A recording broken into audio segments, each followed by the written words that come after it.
Welcome to NCERT zone. इस video में हम बात करेंगे क्लास 7th साइंस के 17th चैप्टर की, यानी कि फॉरेस्ट्स आर लाइफलाइन की। इस चैप्टर में जितने भी क्वेश्चन हैं हम उसके आंसर्स को डिस्कस करेंगे। तो चलिए शुरू करते हैं। सबसे पहला क्वेश्चन है, explain how animals dwelling in the forests help it grows and regenerate.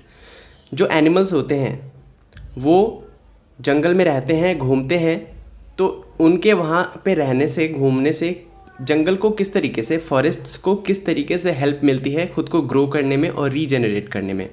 तो बहुत सारे रीजंस हैं। जैसे फॉरेस्ट्स में क्या होते हैं, हर्बीवोर्स भी रहते हैं, कार्निवोर्स भी रहते हैं, और बाकी छोटे मोटे जो सॉइल में रहने वाले ऑर्गेनिज्म भी होते हैं, स्मॉलर ऑर्गेनिज्म भी होते हैं।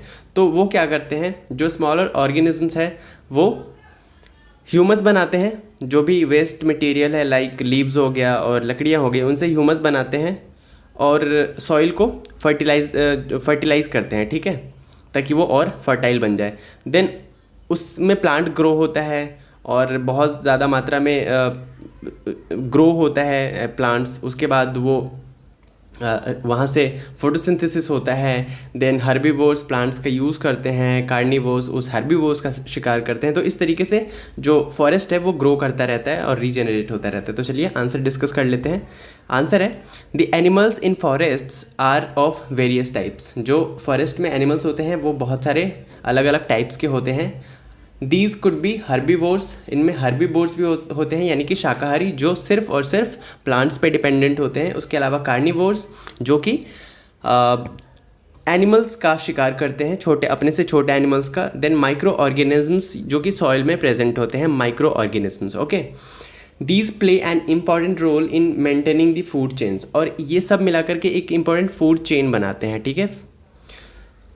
तो micro organisms convert the dead plants and animals to humus. तो फॉरेस्ट में जो डेड प्लांट्स हैं, यानी कि जो प्लांट्स डेड हो चुके हैं और जो एनिमल्स डेड हो चुके हैं, उनसे वो जो माइक्रो ऑर्गेनिजम्स होते हैं वो उनसे ह्यूमस बनाते हैं, right. This humus helps in returning the nutrients back to the soil.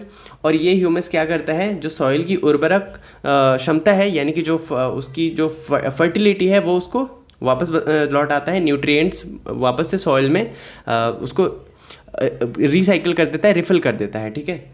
These are absorbed by plants, और वो जो ह्यूमस होता है वो फिर कौन एब्जॉर्ब करता है, प्लांट्स, ठीक है, फोटोसिंथेसिस के दौरान। The animals also helps in dispersing the seeds of certain plants. Animals भी हेल्प करते हैं कुछ प्लांट्स के सीड को डिस्पर्स करने में। फॉर एग्जाम्पल जो बर्ड्स हो गए हैं, जो एनिमल्स हो जाते हैं, कुछ कोई प्लांट के किसी फ्रूट को खा लिया और कहीं और पे जाके एक्सक्रीट कर दिया, ठीक है, वो वेस्ट मटेरियल निकाल दिया, तो वो जो सीड्स होता है वो एक जगह से उठ करके कहीं और ट्रांसपोर्ट हो जाता है। इस तरीके से प्लांटेशन भी हो जाती है, ठीक है, तो ये भी एक हेल्प हो जाती है। उसके अलावा the decaying animals dung provides nutrient to various types of seedlings to grow. और जो डंग्स होते हैं, वहाँ एनिमल्स के डंग्स होते हैं, ठीक है, जो वो एक्सक्रीट करते हैं, उनमें बहुत सारे न्यूट्रिएंट्स होते हैं जो कि अलग अलग प्लांट्स को क्या करते हैं, अलग अलग सीडलिंग्स को ग्रो करने में मदद करते हैं। All this activities of animals dwelling in the forest help it to grow and regenerate. तो इस देखा आपने किस तरीके से जो एनिमल्स होते हैं वो फॉरेस्ट को मदद करते हैं उसको ग्रो होने में और रीजनरेट होने में, राइट। बात करते हैं नेक्स्ट क्वेश्चन की। नेक्स्ट क्वेश्चन है, explain how forests prevent flood. जो फॉरेस्ट होते हैं वो फ्लड्स को किस तरीके से प्रिवेंट करते हैं, रोकते हैं, बाढ़ आने से किस तरीके से रोकते हैं। तो आंसर है, forest acts as a natural absorber of water. हमें पता है कि फॉरेस्ट जो प्लांट्स होते हैं वो क्या करते हैं, एब्जॉर्ब करते हैं वाटर को। तो फॉरेस्ट तो बहुत ज़्यादा मात्रा में एक बल्क, पूरा एक समूह होता है प्लांट्स का फॉरेस्ट में, तो वो सब मिलकर क्या करते हैं, पानी को एब्जॉर्ब करते हैं, right. It allows rain water to seep through, और ये क्या करते हैं, रेन वाटर को सीप कर लेते हैं धरती के अंदर और खुद के रूट से, ठीक है। In the absence of trees the rain water would hit the ground directly resulting in flood. देखिए, अगर फॉरेस्ट नहीं होगा तो जो रेन वाटर गिरेगा वो क्या होगा, वो डायरेक्टली ज़मीन पे गिरेगा, ग्राउंड पे गिरेगा, और इससे बाढ़ आने का ख़तरा रहेगा कि इतनी जल्दी, क्योंकि इतनी जल्दी तो जो लैंड है वो सिप नहीं कर पाएगी उस वाटर को, ठीक है। However because of the presence of trees, tree के होने के वजह से rain water does not hit the ground directly ground को हिट नहीं कर पाता है क्या, रेन वाटर, राइट। पहले वो ट्री के ऊपर गिरता है पत्तियों पर, फिर धीरे धीरे धीरे वो नीचे की ओर गिरता है, लैंड पे गिरता है, देन उसको सिप कर जाता है लैंड और ट्री दोनों मिल करके। क्लियर है? It rather hits the ground slowly, hence before flooding all the rain water seeps through ground, in this way forest prevent floods. तो इससे पहले की बाढ़ है, ट्री क्या करता है, सिप कर जाता है वाटर को, एब्जॉर्ब कर जाता है, तो इस तरीके से बाढ़ का खतरा वो प्रिवेंट कर देते हैं, बाढ़ को टाल देते हैं। नेक्स्ट क्वेश्चन है, व्हाट आर डिकम्पोजर्स? डिकम्पोजर्स किसे कहते हैं? Name any two of them.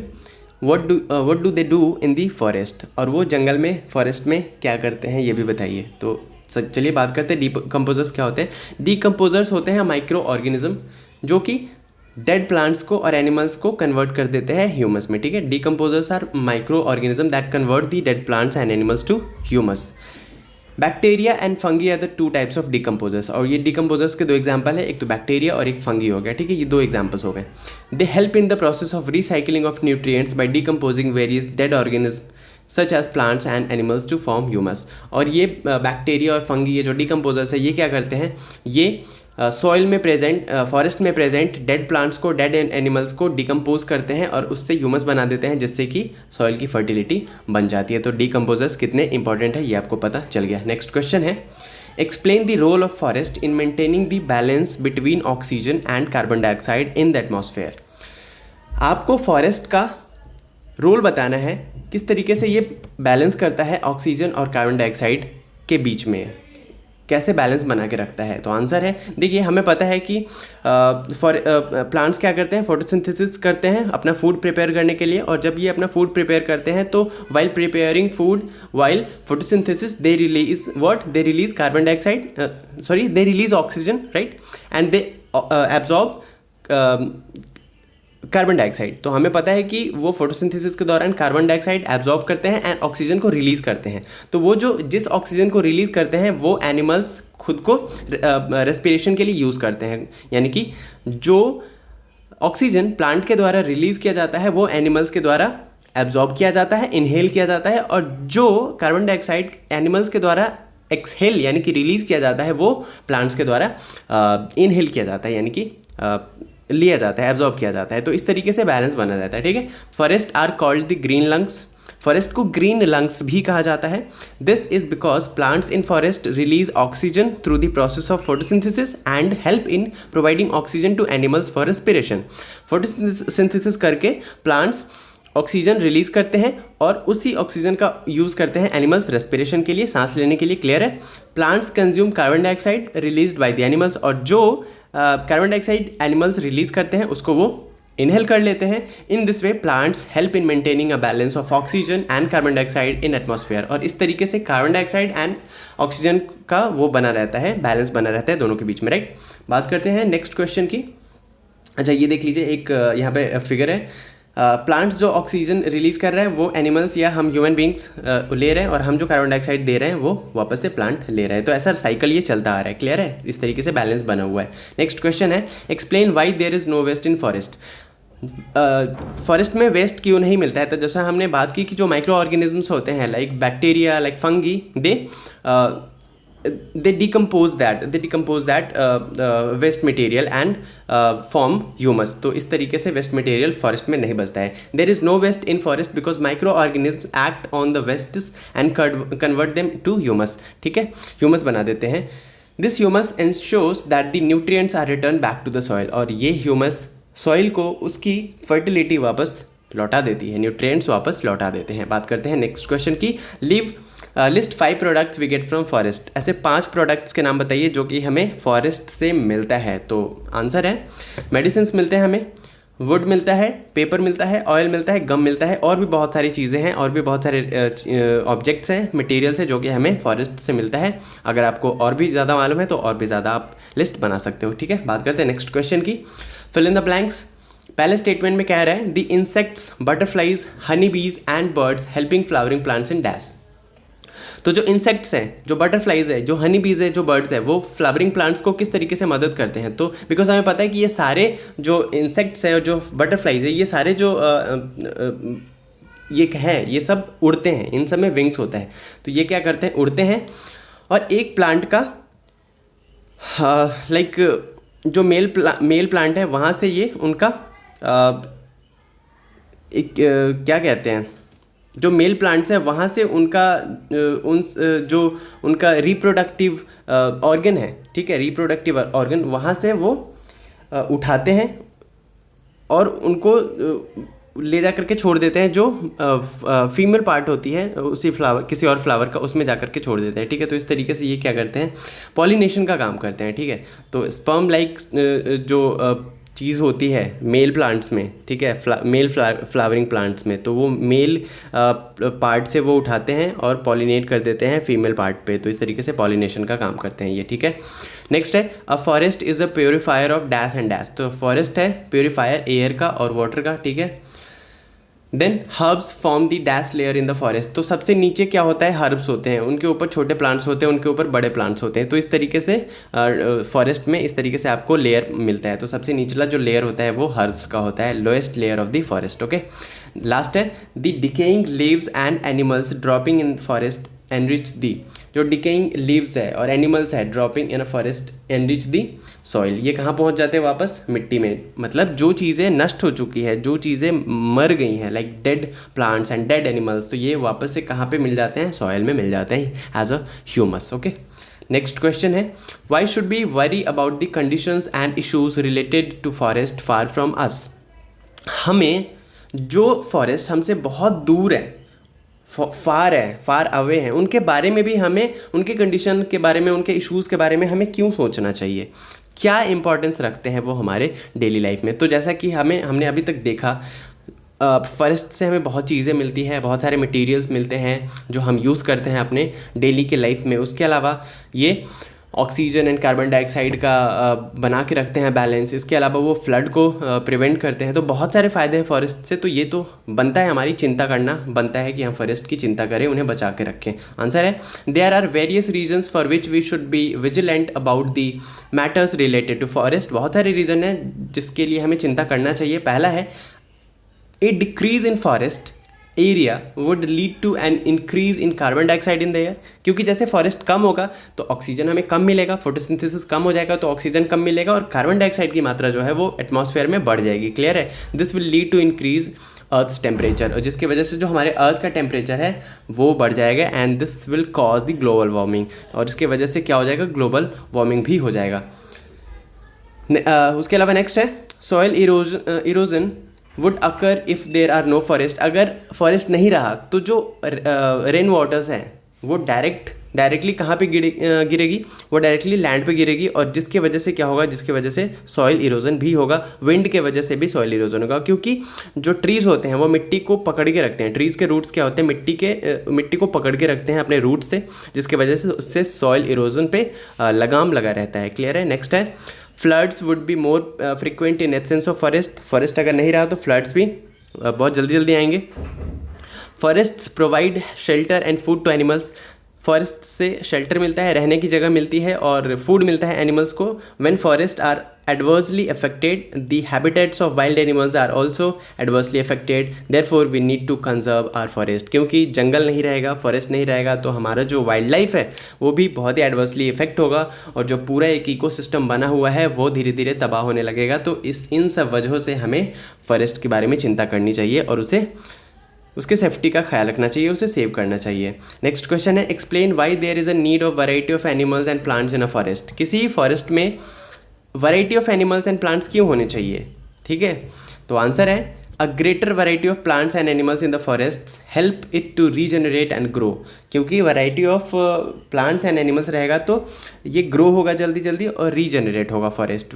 ठीक है, greater variety of plants means more food and habitat for the herbivores. अगर ज़्यादा वैरायटी में प्लांट्स है इसका मतलब जो हर्बीवोर्स है, जो शाकाहारी जीव हैं वहाँ पे रहने वाले, उनको अलग अलग वैरायटी के और ज़्यादा मात्रा में फूड उनको मिलेगा। ठीक है, and increase in herbivores means more food for carnivores. और अगर हर्बीवोर्स को ज़्यादा खाना मिलेगा तो कार्निवोर्स को भी ज़्यादा खाना मिलेगा। इस तरीके से क्या होगा? हर्बीवोर्स की संख्या में वृद्धि होगी और जिससे कार्निवोर्स जो मांसाहारी जीव हैं उनको भी खाना मिलेगा, लाइक लायंस, टाइगर्स, इनको, ठीक है। Decomposers help to maintain the supply of nutrients to the soil and to growing plants, और जो डिकम्पोजर्स होते हैं वो सप्लाई करते हैं न्यूट्रिएंट सॉइल को, और प्लांट के ग्रो में इससे मदद मिलती है। सॉरी यस, ठीक है, okay. This wide variety makes forest a dynamic living entity, तो वैरायटी होनी बहुत ही ज़रूरी है कहीं भी, किसी भी क्षेत्र में, चाहे वो फॉरेस्ट ही क्यों ना हो। क्लियर है? नेक्स्ट क्वेश्चन की बात करेंगे। नेक्स्ट क्वेश्चन है, in figure the artist has forgotten to put the labels and direction on the arrows, mark the direction on the arrows and label the diagram using the following labels. आपको ये जो artist जिसने ये बनाया image, वो ना दो जगह तो उसने ऑक्सीजन, कार्बन डाइऑक्साइड तो लिख दिया, लेकिन और चीज़ें वो लिखना भूल गया, लेबल करना भूल गया इन चीज़ों को, जिनमें से क्लाउड कहाँ पे है, रेन क्या है, एटमॉस्फेयर कहाँ पे है, carbon dioxide, oxygen, plants, animals, soil, roots, water table, इन सबको लेबल करना इस पिक्चर में भूल गया, तो बोला है कि इन सबको आप लेबल कीजिए खुद से। तो चलिए लेबल कर देते हैं। देखिए, कार्बन डाइऑक्साइड इनहेल कर रहा है प्लांट, ठीक है, कार्बन डाइऑक्साइड इनहेल कर रहा है प्लांट और ऑक्सीजन को दे रहा है। उसके अलावा ये रहा रूट, ये रहे एनिमल्स यहाँ पे रहने वाले, देन ये सॉइल हो गया, और सॉइल के नीचे जो वाटर का जो लेयर है इसको कहते हैं वाटर टेबल, देन ये हवा जो हो गया, ठीक है, ये हो गया एटमॉस्फेयर, एयर, देन ये क्लाउड्स हो गए, क्लाउड से रेन हो रहा है, तो ये सब हमने लेबल कर दिया। क्लियर है? नेक्स्ट क्वेश्चन है, which of the following is not a forest product. इनमें से सबसे, देखिए 11th क्वेश्चन में, कि इनमें से कौन सा फॉरेस्ट प्रोडक्ट नहीं है, तो गम फॉरेस्ट प्रोडक्ट है, प्लाईवुड, सीलिंग वैक्स, केरोसिन। तो देखिए प्लाईवुड भी है, सीलिंग वैक्स भी है, इनमें से केरोसिन जो है वो नहीं है, वो हम अर्थ से निकालते हैं, तो आंसर हो जाएगा kerosene is not the forest product. 12th question है, which of the following statement is not correct. इनमें से कौन सा स्टेटमेंट करेक्ट नहीं है, तो पहला स्टेटमेंट पढ़ते हैं। पहला स्टेटमेंट है, forests protect the soil from erosion. तो जी हाँ, बिल्कुल सही है, ये करेक्ट है, फॉरेस्ट इरोजन से बचाते हैं अर्थ सॉइल को। सेकंड स्टेटमेंट है, plants and animals in a forest are not dependent on each other. तो ये तो सरासर गलत है, बिल्कुल डिपेंडेंट है एक दूसरे पे, बहुत सारे वेज में है। एक तो कार्बन डाइऑक्साइड एंड CO2 का बैलेंस होता है, उसके अलावा हर्बीवोर्स जो होते हैं वो प्लांट्स पे डिपेंडेंट होते हैं, और जो प्लांट्स होते हैं उनको ग्रो करने के लिए ह्यूमस चाहिए, और ह्यूमस माइक्रो ऑर्गेनिज्म बनाता है, तो डिपेंडेंट है। तो मेरे को लगता है ये स्टेटमेंट गलत है, ठीक है। सेकंड स्टेटमेंट है not correct, plants and animals in a forest are not dependent on each other. Next question है, and this is the last but not the least question, microorganisms act upon the dead plants to produce what. हमें पता है कि जब microorganism dead plants या animals पे act करते हैं, then they form what, they form humus. तो आंसर हो जाएगा ह्यूमस। तो इतने ही क्वेश्चन थे इस चैप्टर में, हमने सारा डिस्कस कर लिया है। अब इसके बाद सिर्फ एक चैप्टर बचा है 7th क्लास के साइंस का, वो है 18th चैप्टर, जिसको हम अगले वीडियो में कवर कर लेंगे। तो इस तरीके से हमारे साइंस का जो क्वेश्चन आंसर सीरीज है 7th क्लास का, वो फिनिश हो जाएगा। क्लियर है? तो thank you very much for watching this video. अगर आपने अभी तक सब्सक्राइब नहीं किया है तो please do subscribe to the NCERT zone. Like करिए, कमेंट करके बताइए कैसा लगा, शेयर करिए अपने दोस्तों के साथ। साथ साथ हमें आप इंस्टाग्राम पे फॉलो कर सकते हैं, फेसबुक पे हमारा पेज है, वहाँ पे जाके हमें लाइक कर सकते हैं। देन अगर आपको इस पर्टिकुलर वीडियो की PDF फाइल डाउनलोड करना है तो आप इस वीडियो के डिस्क्रिप्शन बॉक्स में जाइए, वहाँ पर गिवन है लिंक, तो जा करके डाउनलोड कर लीजिए। Thank you very much for watching, take care, stay home, stay safe.